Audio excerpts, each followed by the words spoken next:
Some racks of 9-ball are very difficult, and some racks of 9-ball are very easy, and that's relative to the average rack of 9-ball. So it's safe to say that the average rack of 9-ball is somewhere in between difficult and easy. And so here we see in this video an average rack of 9-ball. It's neither difficult or easy. There's a little bit of work we have to do here. And what happens as non-pro players is we tend to take the average and make it difficult. And there's only three reasons we could be doing this. Either we lack the experience and information that we need, or we have the information and experience and for some reason we're refusing to utilize it, or you're just flat out insane. And that would include trying new things at all the wrong times, even though you know what works and what doesn't work. And people often do this for a variety of reasons, including entertaining the crowd, being a little too curious at all the wrong times, and on and on and on. And don't worry, if you're insane, you're not the first insane pool player. You're in good company, and there's a lot of people with you. But I would recommend not being that guy. Someone once told me that to be a great pool player, you have to have a good memory. So if you shoot the same shot a million times and you make it once and you miss it all the other times, you have to be able to recall the time you made it and got perfect shape on the following ball, and kind of just forget about all the times you missed it. But insanity would also include recalling all the times you missed it and deciding to miss it again. It's an accurate statement. To be a good pool player, you have to have a good memory. If you don't have a good memory, there's good news. This is fixable. But I'm not writing a self-help book here. I'm just saying, be the right player, the guy who knows how to make it, and chooses to do it that way.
You're not drawing this back. We're just putting a hair bottom on this to stop the ball, to be right in line to stop the ball, or pull the ball back a little bit again on the 2-ball.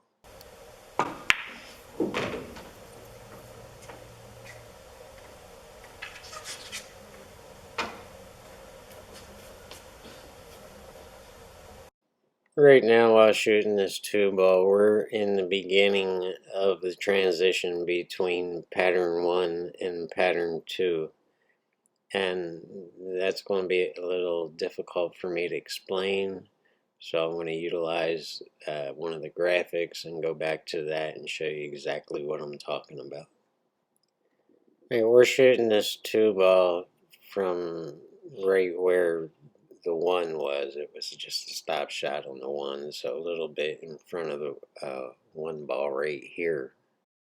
So the agenda is to pull back a little bit on the 2 ball so we can get around this 8 and 9 and shoot the 3 ball to get right here on the 4 ball.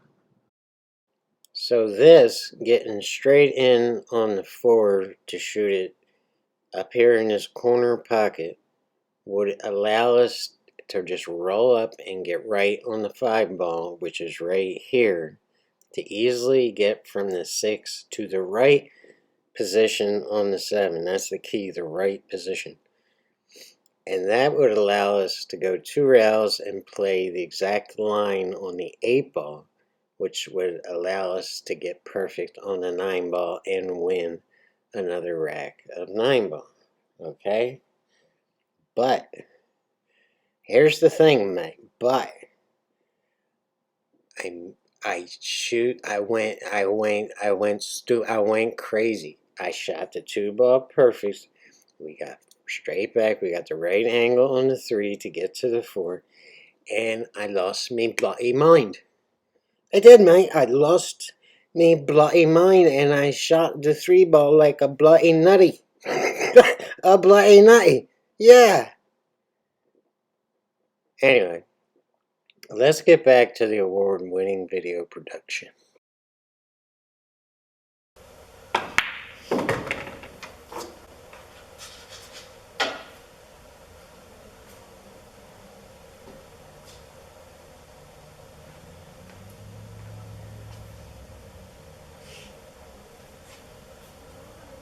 I have no idea why I drew this ball, but I wound up on the right side of that bottom rail and on pretty much on the rail to shoot this 4 ball.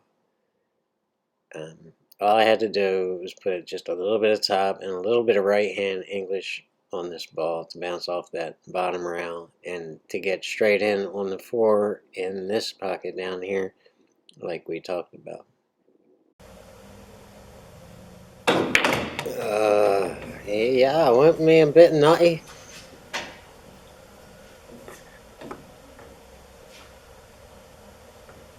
Alright, here we are shooting at the 4 in the same pocket we planned on down here in the corner, but now, because I'm on the rail, I have to put top on this ball, and that's sending me straight into the 6 ball and leaving me at the mercy of the pool gods.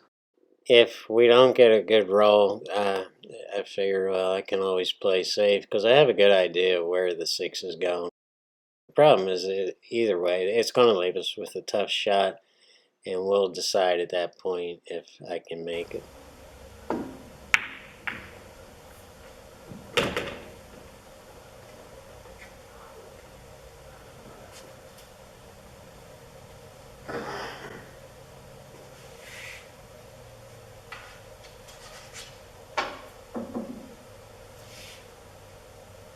Most people would play safe here. It's a really easy safe, but I'm taking a daredevil approach, and I know I can make this ball. The question is, can I draw back to that side rail and bounce out hard enough to shoot that 6 in either the side pocket or the bottom corner pocket or the top corner pocket, left-hand side, the same place we shot the 4 ball, and just roll down on the right position on the 7. That's the question.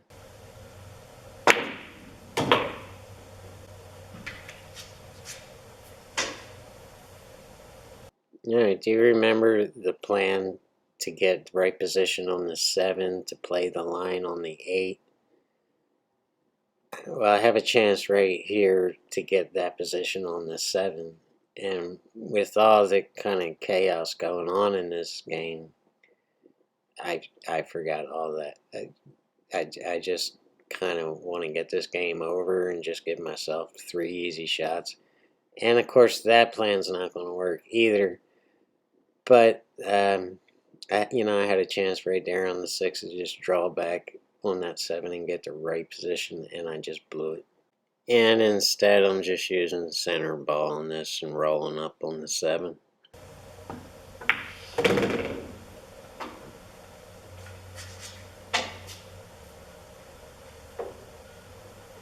This to his main shot was center ball when I should have put top right on this and bounced hard off that top route. At least tried to play that line or try to get on that line for that 8 ball.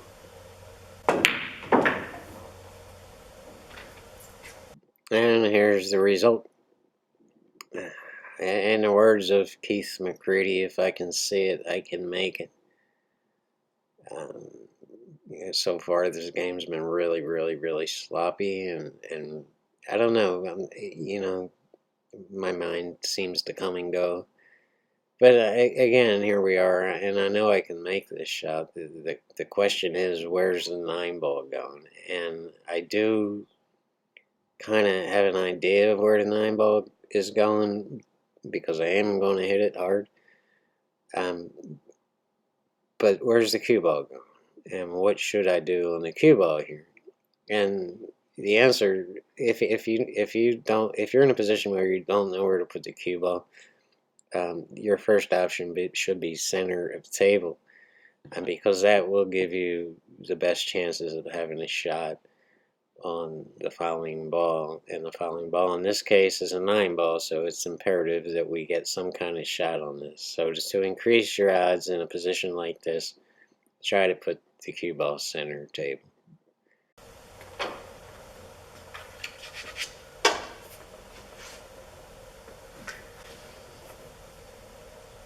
I know it's going to hit the 9, so I'm trying to hit the 9 full and just drawing off the 9 back to the center table.